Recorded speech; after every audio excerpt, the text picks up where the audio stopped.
Well, I got one more for you tonight. I was studying for my exams. I don't know what year it was. I'm going to guess it was 2007. I don't remember. I was procrastinating. Bruce was trying to help me with it, and I ended up arguing with him, telling him about the whole past, my stories. I wanted to reinforce the fact that I believed that they were real, and he kept telling me they weren't, and there's no such thing as an afterlife or ghosts or any of that. And of course, I battled him on it, told him my stories, and asked him how they could be flukes or mistakes, and he just said, well, you just don't know, you don't have proof. And I said, well, listen, if Amy died, okay, so if Amy, I was with Amy, I think, so I'm going to guess this is 2005 now that I think of it, probably 2005, and I said, listen, if these things, didn't happen, let's just pretend Amy died, or I died. Our time was 11:30. We had a special time together. I didn't propose to her. I asked her out at 11:13, and the night before I told her I loved her, and it happened to also be 11:13. She made a mental note that it was 11:13 both times, and then said to me, you asked me at 11:13. That's the night you told me you loved me. So, instead of saying I love you, our code became 1113. So 1113 meant I love you. So we said it to each other every day for 7 years. It became our code. We always said 1113, no matter what, if you're in public. So I said to Dad, if Amy died and needed to communicate with me, I would get a message at 1113. It just makes sense. That would be the time I would try to come to her and tell her everything was okay. I mean, I know for a fact that we have this bond, and I would know that if something happened at that time, that was Amy communicating with me. We'd seen a show where the exact same thing happened. The show, at the time, it was 11:12, and it was just so eerie how it was exactly like me and Amy.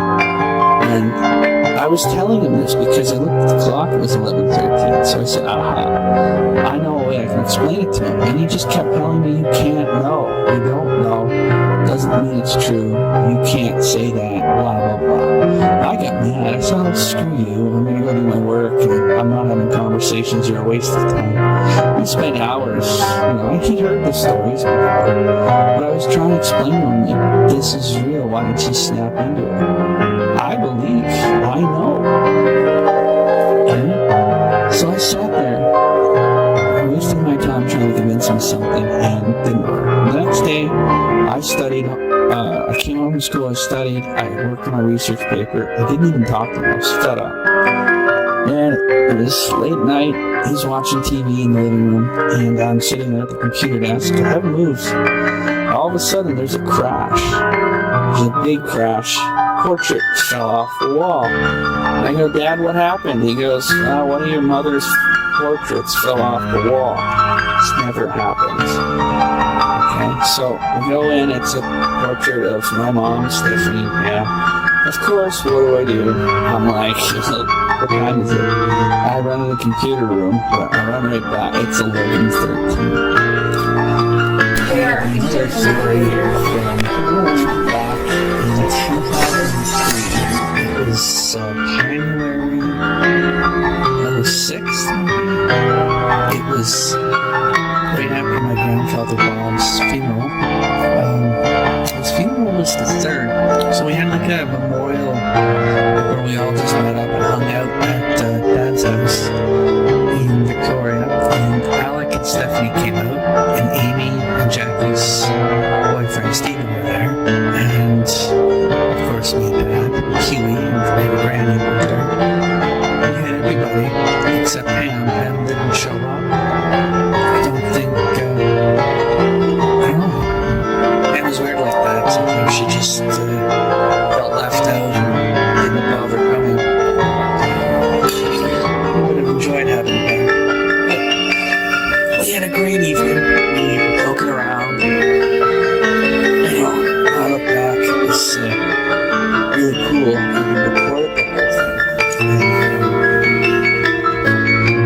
I mean,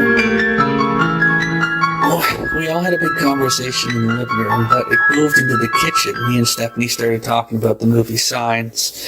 And in the movie Signs, of course, it's, the communication with a loved one after death. And Stephanie brought that up. And Huey was saying, oh, that movie is kind of lame and cheesy.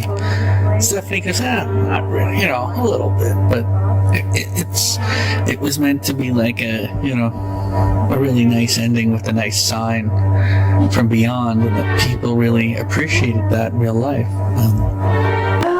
John Robert and his stories. I don't know. We're all looking for signs. You see the movie Signs? Yeah. Swing Low. What did you say? Swing Low? We haven't seen it yet. Oh, you haven't seen it yet? Oh, it's awesome. Oh, it is good? Oh, the movie Signs? Oh, yeah. Well, if you lost a loved one, you want to believe. Oh, okay. You want to believe that they can send you a sign, right? Of course we do. So somebody convinced Stephanie to pull off her necklace and use it kind of like a pendulum. So not like a pendulum, but what she decided to do is she took it off and she wanted to use it to contact Michelle or Bob or even Mama. And so she took this necklace off and she held it so that it would go back and forth. Like, she held it straight, but then, as the seconds passed, the minutes, it would go back and forth as she asked the questions. And sometimes it would do circles. And, as an observer, a casual observer, I'm not into that kind of thing. Yes, I'm into signs, and I'm into, your loved ones looking at you never really seeing them, or getting a whole lot. But Stephanie wanted to do this, and Jackie was right into it. So they thought that they were communicating with Michelle or Bob. So they would ask Michelle or Bob or Mama questions about, do you approve of Maurice? What do you think of JR and his, career at the moment? Or what do you think of Jackie's boyfriend, Stephen?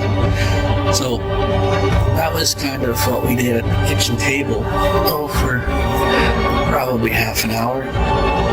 And Stephen would come out and look and see what was going on. And at one point, Amy came and hung out. I remember Alec came and kind of shook his head and walked away. And we kept going. We continued with it. And it was kind of neat. Like, we were just talking about the statue and the mice problem at the farm and what Pam should do. And I remember Jackie asking Mom if Bruce, if she could get through to Bruce, because he wasn't listening to her in the real world. And then I thanked Mom for my sign when she supposedly came to me in the hospital unit right after she died. And then Stephanie said, thank you, Michelle, for coming in dreams. And then she went on her spiel where she started to say, thank you for this, thank you for that, and thank you for everything. And she was wrapping it up. The conversation was about to be wrapped up. And right when she was finished saying thank you for this, that, and whatever, she said, we'd like to believe there's something else beyond the veil. And right when she said those words and finished her sentence with the word veil, the pictures, we had a whole picture collage on the fridge with 30 photos, and we're taped up there probably, I don't know, like 10 months beforehand. And there was a whole collage of photos. Never once did one of them fall off the fridge. They were stuck there and they stayed there. The whole section on the right-hand side from the very top of the fridge just peeled right off. I could hear the peel when I was recording Stephanie. And it peeled, and I could hear it peel, like being pulled. And right out of the corner of my eye, as I heard the peeling sound, I saw the photos all just crash down. Like, not all of them, but like four photos maybe, 4 of 6 that were attached going down the fridge on the right hand side. The tape let go, and those 4 fell on top of the other 2 and covered some of the lower part of the fridge. So those photos all fell right at the corner of my eye. I turned, and as Steph finished her sentence, I pulled the video camera to record the fact that the photos had, fallen. Now, they were still attached. They hadn't hit the ground. They'd fallen up against the fridge, but fell off, so that they were covering the other photos. And it was spooky because we had just thanked her for the signs. We'd thanked them for, everything. And then we said we'd like to believe there's something else beyond the veil. And right when she said it, the creepiest words she spoke the whole time were those words. And when she said it, that's when it happened. Got it right on tape, recorded the whole thing. And Amy was there, Stephen, Bruce and Alec missed it. And Huey and Granny missed it.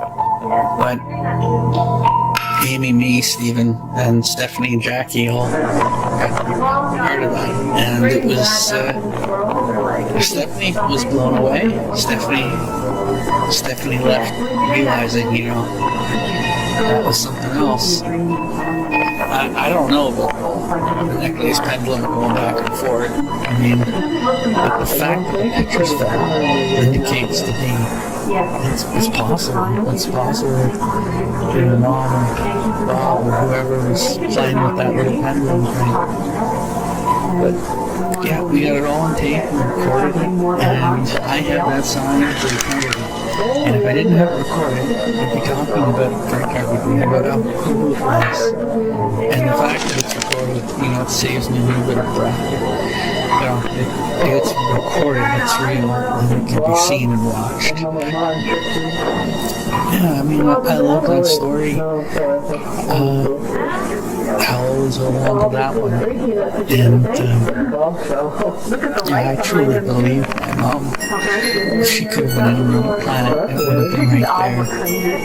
I think it was my mom, because we started to address Michelle coordinating that, not Bob, and that's when we got the signs. Who knows? Maybe Michelle's thoughts. There's a song. I run through most of the best ones, and I'm trying to think. Although I'm sure there's one or two missing.